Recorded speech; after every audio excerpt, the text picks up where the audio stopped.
Okay, now that we have made all of our pieces for our puzzle cube, we clearly need to assemble it. And this is actually called assembly in Inventor. So you should have gotten these notes, and I'm going to quickly go through what these notes are, and then we'll actually do it in Inventor. So the first thing you're going to put in is your first component, and you should make the first one be something that makes sense. Since our puzzle cube, basically all the pieces are about equal weight, I would start with something that is on the bottom when you're thinking about how to assemble it. Or if we were, say, putting an Automoblocks car together, probably our base component would be like the body of the car. If we were making a train, it would be the body of the train.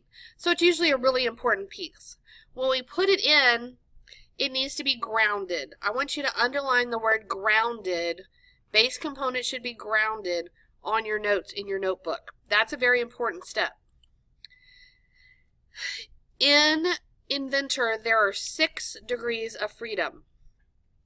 We can rotate pieces in each of the dimensions, X, Y, and Z, 3 rotations and 3 translations. Translations are slide, rotations are spins.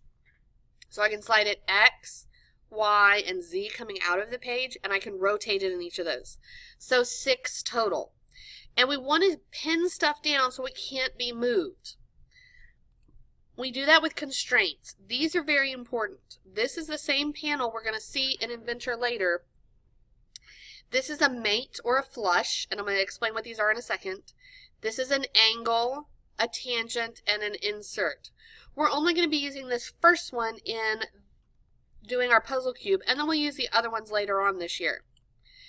A mate actually puts the pieces together. If I choose this surface and this surface, it takes this one and spins it and slaps it right on there so that the two end up stuck together. A flush lays them so that they're parallel to each other. So if I flush this side and that side together, it makes these two on the same plane so that they would line up flat together. Angle puts them in an angle, and you get to type in what angle you want them at.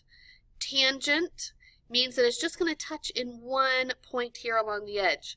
They're just going to barely touch. And it's when I have something that's got a circle on it.